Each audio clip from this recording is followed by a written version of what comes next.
me mets pas dans la position impossible de te riposter en essayant de défendre la cohérence de cette incohérence absolue, là. La rencontre Facal-Martineau. Joseph, notre réalisateur Jean-François Roy a eu une excellente idée. La monnaie québécoise, on pourrait appeler ça un bidou. Alors, tu vas acheter quelque chose, ça coûterait 5 bidous et demi. C'est bon, ça. Ben écoute, entre le bidou québécois et les nouveaux portraits de Charles, je sais pas si c'est Charles III ou Charles IV, je sais plus vraiment quoi penser. Charles III. Trois, écoute, OK. c'est bizarre quand même. Justin Trudeau vide le Canada de toute sa substance. Il dit c'est un pays transnational, il n'y a pas d'identité propre, il n'y a pas de culture propre, il n'y a pas d'histoire propre. Mais de l'autre côté, il tient encore à la monarchie en disant ça fait partie du Canada. Écoute, Richard, les gens qui conçoivent cette émission ont décidé que mon espèce de petit jingle d'ouverture était un extrait dans lequel je te dis « Demande-moi pas d'établir la cohérence d'un incohérent ». Tu te rappelles, quand Stephen Harper était au pouvoir, on avait appris que dans les ambassades canadiennes, il ramenait des portraits de la famille royale britannique. Alors évidemment, quand on connaît l'idéologie de Stephen Harper et du Parti conservateur dans son temps, d'une certaine façon, c'était logique. Le gars tripe sur la famille royale. Alors évidemment, d'un côté, ça c'est cohérent. De l'autre côté, Justin Trudeau, qui est pour un Canada post-national, semble attaché aux reliquats les plus préhistoriques de notre passé colonial. Je sais pas. Peut-être parce qu'il tripe tellement sur les costumes qu'un de ces jours, il va se mettre une perruque blonde pour jouer à Lady Di. Je le sais pas, là. Écoute, avant, quand tu voulais avoir un visa de tourisme et tu venais au Canada, tu devais prouver, tu devais jurer, tu devais promettre que tu allais, après un certain temps, retourner dans ton pays. Et là, on te donnait un visa de tourisme. On a changé les règles en catimini.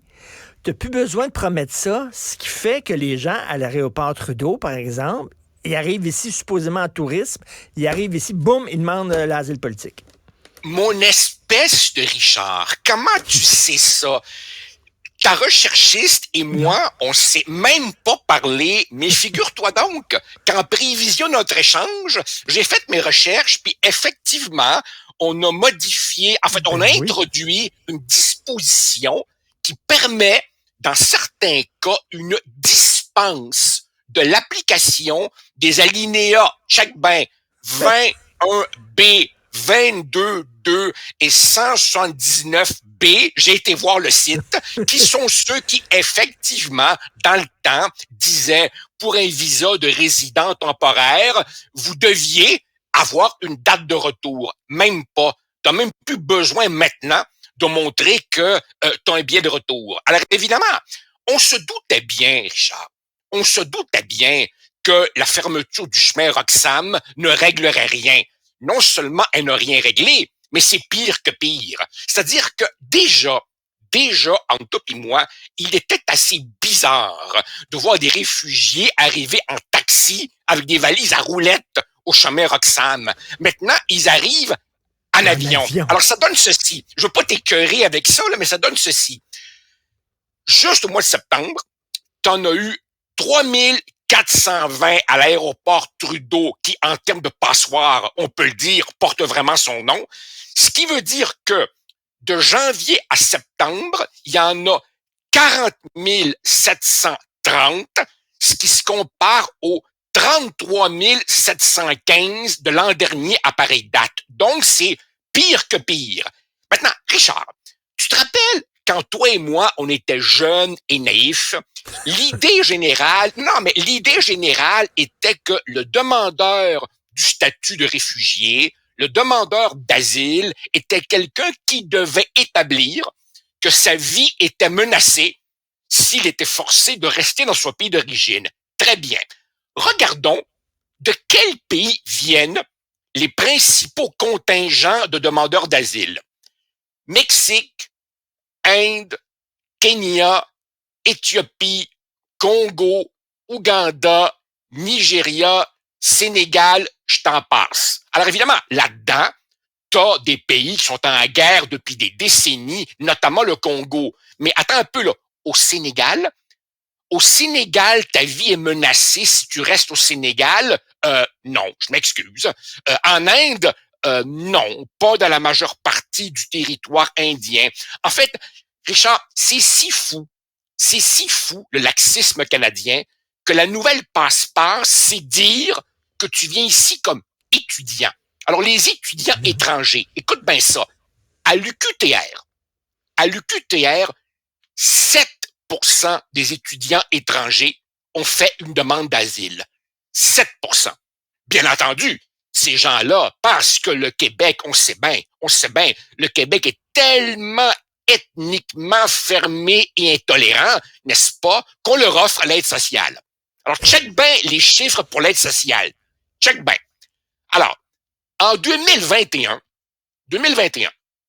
le nombre de demandeurs d'asile qui recevaient de l'aide sociale au Québec, 2021, c'était 12 958.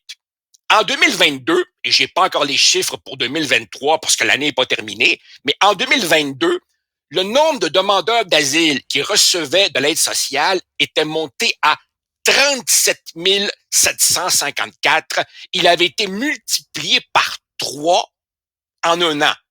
Je répète, le nombre de demandeurs d'asile sur l'aide sociale a triplé en un an entre 2021 et 2022. Alors, pour le petit gouvernement du Québec et Mme Fréchette et M. Legault qui ne savent plus à quel sein se vouer, ben c'est juste 20 millions de plus par mois aux frais des caves qui nous écoutent et qui payent de l'impôt. Et bien entendu, Ottawa, pas question qu'ils ramassent la facture. Bien entendu, une partie de ces gens vont rapidement devenir des itinérants. Et au cas où tu en aurais peut-être entendu parler, il y a une crise du logement au Québec.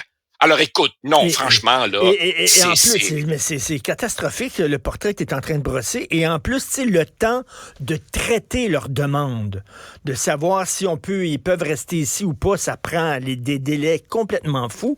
Et pendant ce temps-là, on les perd dans la nature. On ne sait plus où ils sont rendus, ces gens-là. Richard, Orwell is alive and kicking. Il habite au Canada. Écoute bien, là. Quand tu lis attentivement les journaux là-dessus, tu vois que tu as des responsables d'organismes communautaires qui se démènent pour essayer de faire de leur mieux avec des moyennes fortunes. Et c'est si aberrant que ces gens-là nous disent, Roxham, c'était aberrant. Mais au moins, Roxham, on savait par où il arrivait. Donc, on pouvait minimalement organiser un accueil puis une aide de base en attendant qu'ils soient perdus dans la filière bureaucratique kafkaïenne du gouvernement fédéral. Il dit maintenant, là, comme ils arrivent dans les aéroports, c'est pire qu'avant. Ils s'éparpillent dans la nature et on ne sait plus vraiment quoi faire. Et moi, je dois te dire, Richard, que ces gens qui utilisent la voie de la demande d'asile pour essayer de devenir des immigrants, ça vient vraiment me chercher, comme on dit en québécois, parce que moi qui suis immigrant, je me rappelle de mon père qui avait suivi la filière régulière, qui avait rempli ses papiers, qui avait attendu pendant des années, comme beaucoup d'immigrants réguliers attendent depuis des années, et là voit tous ces, faut le dire, faux réfugiés qui passent devant la file. Tu sais, t'es comme à la boulangerie, t'es à la boucherie, tu prends ton petit numéro puis t'attends. Et là, tu vois ceux qui plaident l'urgence, la fausse urgence, et qui passent devant la file. C'est une claque au visage des immigrants qui, eux, jouent les règles du jeu.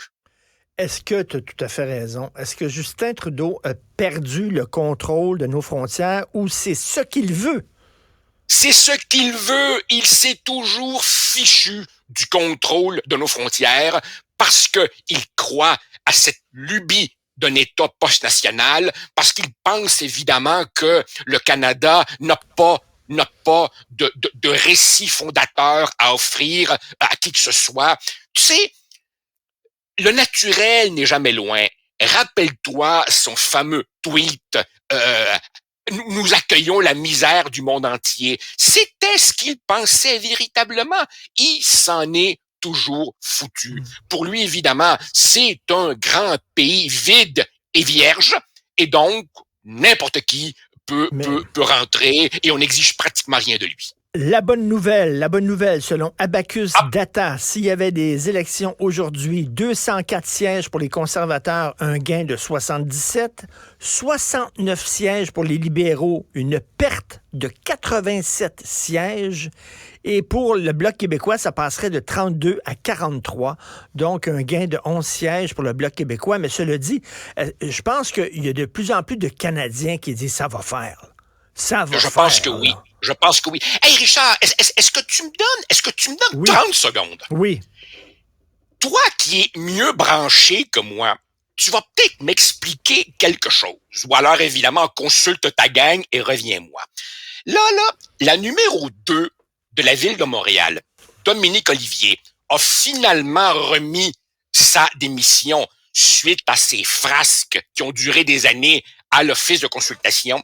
Pourrais-tu, s'il te plaît, m'expliquer qu'est-ce que Isabelle Beaulieu et Guy Grenier, qui lui ont succédé à la tête de cet organisme, qu'est-ce que eux font encore là en date du 15 novembre, 10h57, qui est l'heure présentement à mon cadran quand je te parle? Qu'est-ce qu'ils font là, ceux-là? On manque de bras pour les aider à faire leur boîte? Je sais. Et Bokra Manaï aussi?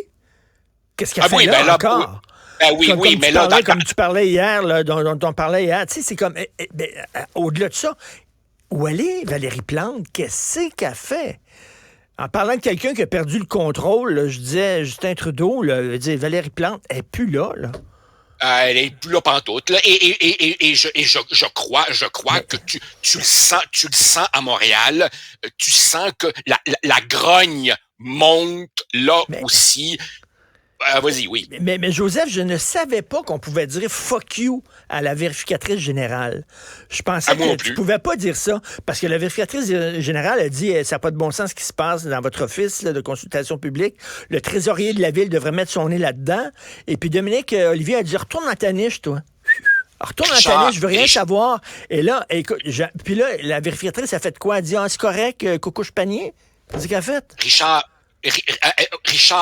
dans les pays sérieux, quand les autorités sont forcées de rendre publics des documents et que les documents sont caviardés, ce que tu veux masquer, ce sont les noms de gens parce que des enjeux juridiques ou parce que des enjeux de sécurité, si le nom de la personne est dévoilé. Non, ici, on caviarde des factures de restaurants pour qu'on ne voit juste pas qu'est-ce que t'as mangé puis combien ça a coûté.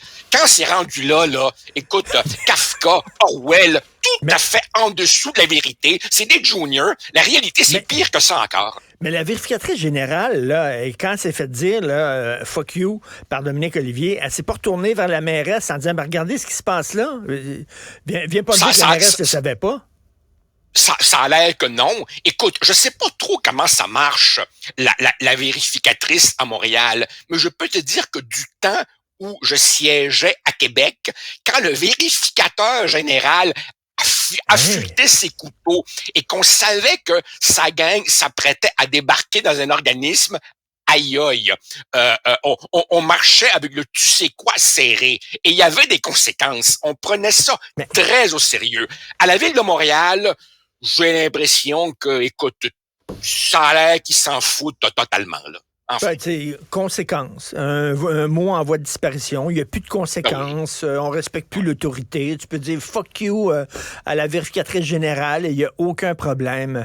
On se reparle demain. Excellente journée. Ça marche. Joseph. Au plaisir. Salut. Bye. Merci à toute l'équipe qui m'appuie, m'entoure, me rend moins niaiseux à la recherche. Max-Émile Sayer. Merci beaucoup. Marianne Bessette. Jean-François Roy à la réalisation, à la mise en onde. 4 bidous pour Jean-François. Restez à l'écoute parce que Benoît, tantôt, va rire de moi. C'est notre rencontre vers 11h40. Il va encore rire de moi, et peut-être avec raison. Donc, c'est Benoît qui prend la relève. On se reparle demain à 8h30. Passez une excellente journée. Cet épisode